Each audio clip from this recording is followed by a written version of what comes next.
Good afternoon, YouTube.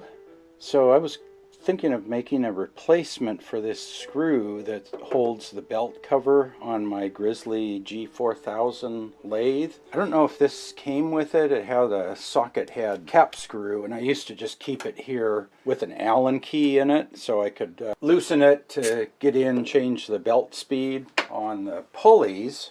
So I had a piece of 1-inch steel about 1.5 inches long. It was just a scrap, and I didn't film any of the earlier part. I wanted to put some knurling on there.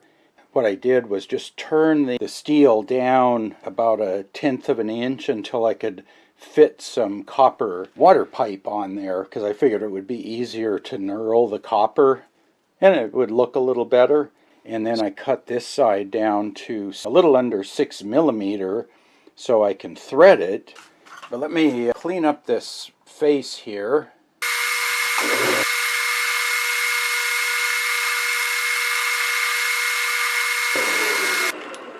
That thick piece there will kind of be my washer. Since I turned it at that position, I'll go ahead and just thread it right there.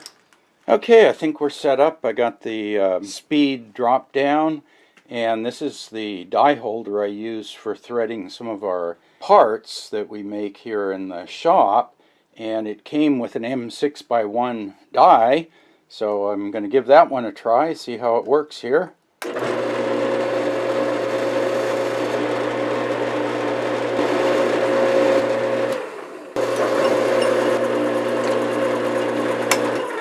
Yeah, I think what I'll do is I'm going to reverse the die so it cuts the threads clear up to the end. Okay, I flipped the die around so it's got the non-tapered side facing up.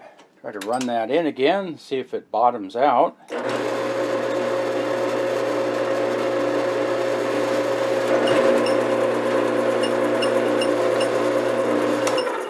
It's got threads as far up onto the stud as I can get it.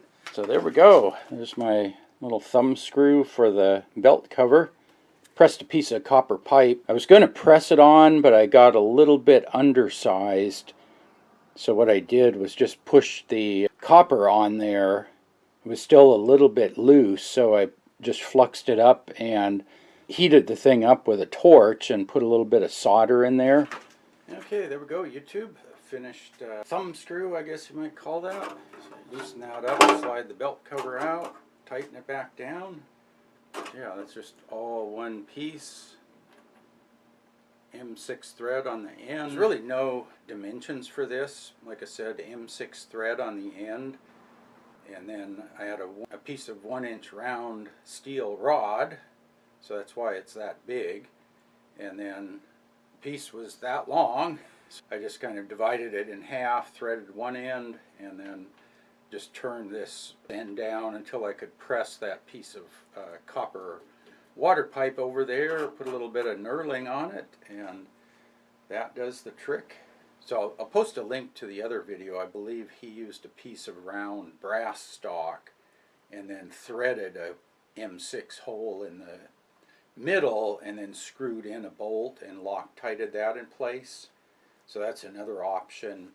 You could probably also 3D print like a knurled knob and then put a threaded bolt in the middle, you know, glue it in there or something.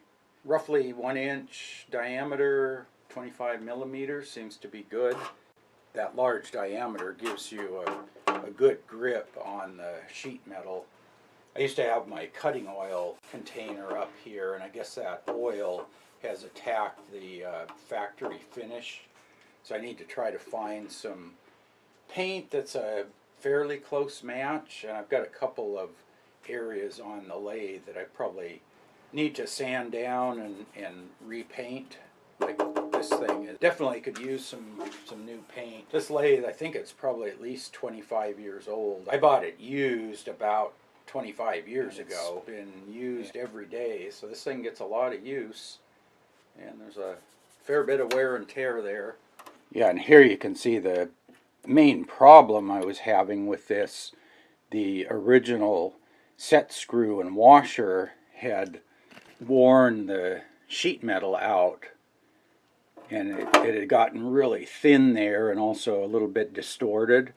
So this one with the 1-inch diameter flat on there spreads out the clamping force on a larger area. I think my hinge back there, I think the hinge is partly broken. Unfortunately, I think they rivet or spot weld the hinges in place, so you can't really take it off and fix it. I'll basically run this until the hinge breaks, and then I'll just take it off and then drill holes and then either pop rivet or screw a new hinge on there. Lots of ways to make that, but yeah, really nice upgrade. Get rid of that set screw and having to keep the Allen key handy. Anyway, hope you found that useful. If you did, give the video a thumbs up. And as always, thanks for watching.